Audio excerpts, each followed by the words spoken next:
প্রিয় দর্শক, আজ আমরা একটা জরিপ নিয়ে কথা বলবো। জরিপ হলো এটা প্রথম আলোর একটা জরিপ।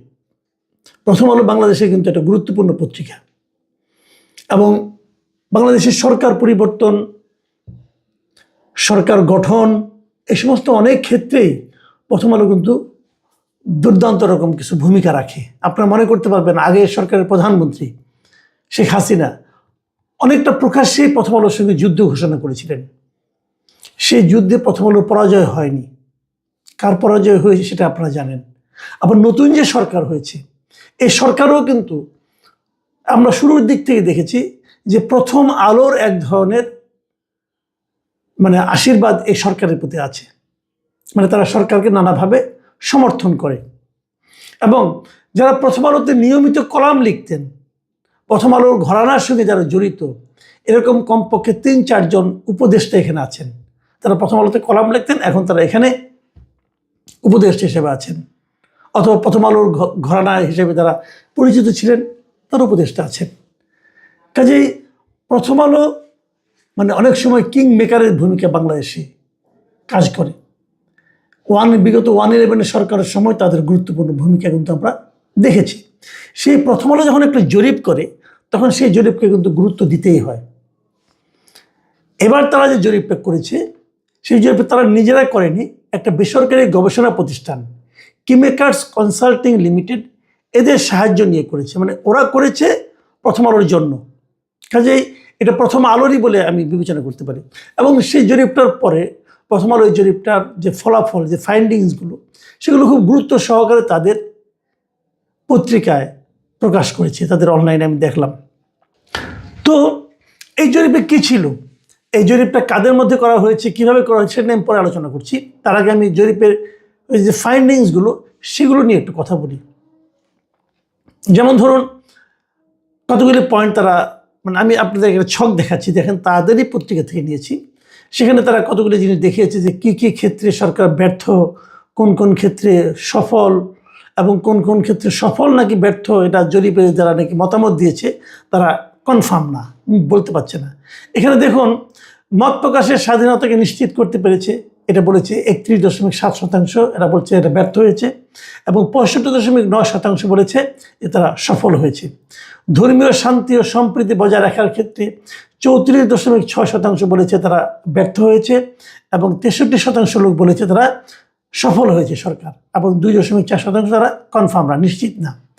বিগত আওয়ামী লীগ সরকারের সময় ঘটা নির্যাতন নিপীড়নের বিচারের ক্ষেত্রে এই সরকার 42% লোক মনে করে তারা ব্যর্থ হয়েছে, এবং 51% লোক মনে করে তারা সফল হয়েছে, এবং 6.4% লোক মনে করে তারা জানে না, বুঝতে পারছে নাকি। যাক, এগুলো আরও অনেকের আছে, সবগুলো আমি বলবো না, কয়েকটা বিষয় বলি। যেমন অবাধ ও নিরপেক্ষ নির্বাচন ও সুষ্ঠু ভোটের পরিবেশ তৈরি করা, এক্ষেত্রে 40% লোক বলেছে তারা ব্যর্থ হয়েছে, এবং 50% লোক বলেছে সরকার সফল হয়েছে। কি করতে? যে অবাধ নিরপেক্ষ নির্বাচন ও সুষ্ঠু ভোটের একটা পরিবেশ এই সরকার তৈরি করতে পেরেছে, এটা নাকি 50% লোক বলেছে হ্যাঁ পেরেছে, আর 40% লোক বলেছে তারা পারেনি, এবং 9.5% লোক বলেছে তারা কনফার্ম না, তারা বুঝতে পারছে না এটা করতে পেরেছে কিনা।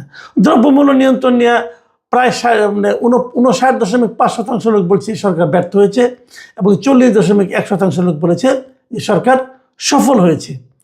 আইন শৃঙ্খলা পরিস্থিতির নিয়ন্ত্রণে 60.2% বলেছে যে তারা ব্যর্থ হয়েছে, এবং 38.7% লোক বলছে যে তারা সফল হয়েছে। আবার ধরেন দুর্নীতি দমন, এ প্রসঙ্গে 75% লোক বলেছে তাই সরকার ব্যর্থ হয়েছে, 23% লোক বলেছে যে তারা সফল হয়েছে। এবং কর্মসংস্থানের সুযোগ তৈরি, এক্ষেত্রেও 75.4% লোক বলেছে যে সরকার ব্যর্থ হয়েছে, আর 22% লোক বলেছে সরকার সফল হয়েছে। তো এখানে আমরা দেখলাম যে কয়েকটা ক্ষেত্রে তারা সরকারের ব্যর্থতা বলেছে, কর্মসংস্থান, দুর্নীতি দমন, আইন শৃঙ্খলা নিয়ন্ত্রণ, দ্রব্যমূল্য, তারপরে এগুলিতে সরকার অর্ধেকের বেশি লোক বলছে সরকার ব্যর্থ হয়েছে। যাক, এগুলো হতেই পারে, কারণ আপনারা মাথায় রাখবেন এই জরিপটা তারা করেছে কাদের মধ্যে? জরিপটা করেছে দেশের 5টা নগর বলতে কি আমি বুঝতে পারছি, এটা কি জেলা শহর নাকি মেট্রোপলিটন শহর নাকি রাজধানী শহর সহ বিভাগীয় শহর আমি জানি না। 5টা নগর এবং 5টা গ্রাম বা আধা শহর, এই অঞ্চলগুলিতে তারা যারা প্রাপ্তবয়স্ক লোক আছে, তার মধ্যে আবার 55 বছরের উপরে যায় নাই, 18 থেকে 55, এরকম 1342 জন লোকের মতামত নিয়েছে। 1342, মানে 1500ও না। এদের মধ্যে তারা মতামত দিচ্ছে এবং মতামত সংগ্রহ করেছে অক্টোবর মাসের 21 থেকে 28 তারিখের মধ্যে।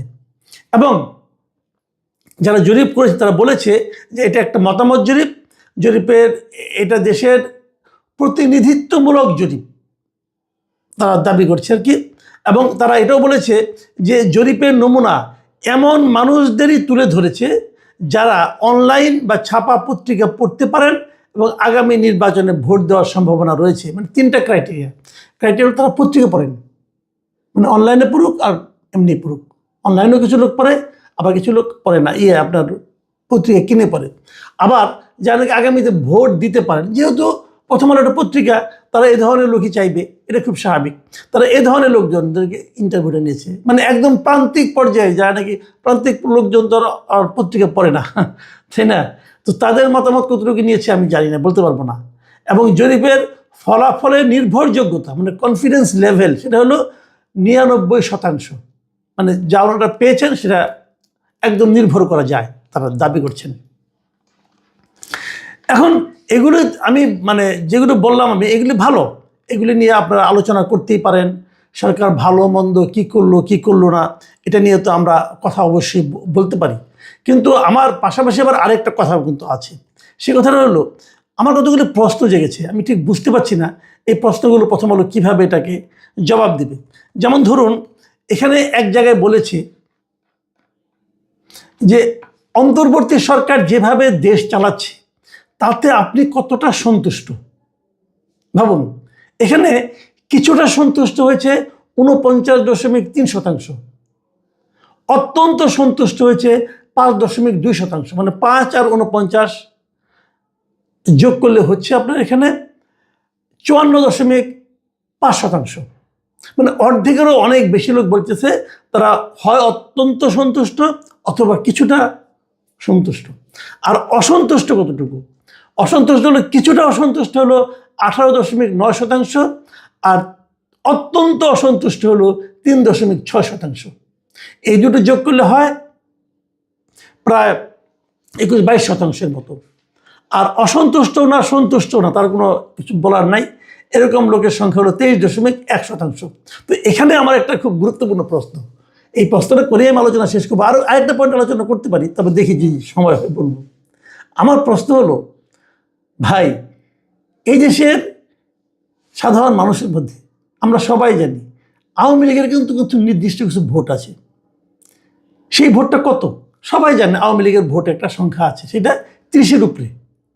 আওয়ামী লীগ যখনই ভোট হয়েছে 30% কম কখনো ভোট তারা পায় নাই। তাহলে 30% লোক আওয়ামী লীগকে পছন্দ করে অথবা নৌকা মার্কাকে ভোট দেয়। ধরলাম গত কয়েক বছরের সমস্যার কারণে আওয়ামী লীগের ভোট অনেক কমে গেছে। কত কমেছে বলেন? কমতে কমতে 20-এ আসছে। কিন্তু একটা কথা বলেন তো, যারা আওয়ামী লীগের লোক তারা কি এই সরকারের উপর সন্তুষ্ট হবে? তারা তো দৌড়ের উপরে আছে ভাই, তাদের বিরুদ্ধে মামলা, মোকদ্দমা, এমুক তমুক। এই সরকারের উপর সন্তুষ্ট এমন আওয়ামী লীগের একটা লোককে দেখাতে পারবেন আপনারা কেউ? জরিপ করার দরকার নাই। আপনার বাড়ির পাশে আশেপাশে আত্মীয় স্বজনের মধ্যে কেউ না কত আওয়ামী লীগ করে, ওদেরকে জিজ্ঞাসা করেন তো যে এই সরকার কি ভালো কিছু করছে? আওয়ামী লীগের প্রত্যেকটা লোক এই সরকারের প্রতি অত্যন্ত অসন্তুষ্ট, এতে কোনো সন্দেহ নাই।